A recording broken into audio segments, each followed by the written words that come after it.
Devil's Tower Rock is located in northeastern Wyoming. It is 386 meters high, comparable to the height of the Empire State Building. It was formed about 65 million years ago by volcanic activity, and its unusual shaped sides were the result of erosion of the surrounding soft rocks around the more solid inner rock. But, of course, there are other versions of its origin. One Indian legend tells of 7 girls playing in the woods when they were attacked by a giant bear. The children tried to run away, but the bear kept up. In desperation, they climbed a low rock and begged the Great Spirit for salvation. The spirit heard them, and the stone began to grow, lifting the girls higher and higher over the furious beast. In its fury, the beast tried to climb the rock, but it failed, and its claw marks were left on the rock. The mountain continued to grow until the girls were able to cross over to the sky, where they turned into the stars of the Pleiades. One of the Native American names for Mount Matotopila is associated with this myth. The mountain was created by an evil demon who beat a drum on top of it, generating thunder and lightning, according to another Native American legend. This was the name given to the mountain by the Indians, who believed in its darkness and called it the Tower of the Evil God. This name is the basis of the modern name given to the rock by explorer Richard Dodge in 1875. In fact, the ideas about the rock varied considerably among the different Indian tribes. While some considered it devilish and tabooed, others, on the contrary, worshipped it as a place of power and performed various rituals here.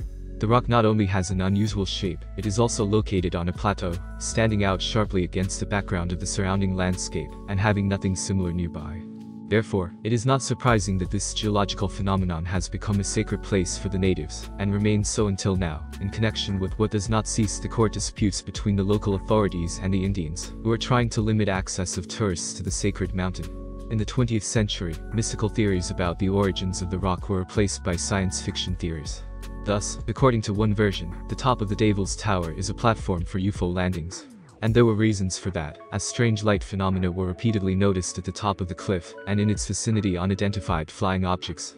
This version was so popular that it was even embodied in the famous film by Steven Spielberg, Close Encounters of the Third Degree. For a long time, the Devil's Rock was impregnable. The first time it was climbed by a local resident in the late 19th century. The feat was repeated only in 1938, the climber Jack Durrance. The third conqueror of the Devil's Peak was an experienced parachutist George Hawkins, who climbed the mountain from above in 41 by jumping out of a plane with a parachute.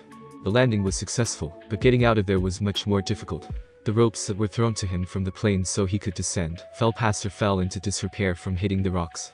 It was impossible to use a helicopter or an airship because of the bad weather conditions.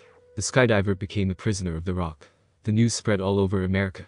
Crowds of tourists and onlookers surrounded the tower, and the captive star gushed with jokes on live radio. The most popular joke was that he lacked only Eve to give birth to a new branch of mankind if a flood happened down there.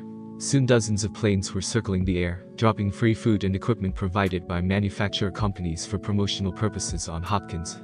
Tired of dodging the falling items, the parachutists began begging on the radio to stop bombing, especially since most of the items were falling into the abyss anyway. Despite the abundance of food, the rain and the numbing wind quickly exhausted the prisoner's strength.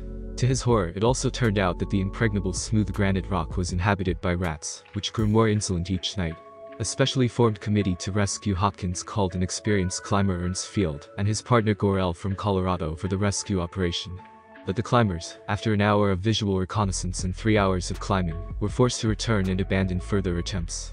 Field confessed, "We couldn't handle that damn thing. It seemed unbelievable for professionals to conquer peaks over 8,000 meters, but were powerless in the face of 390 meters. Translated with www.depl.com/translator, free version.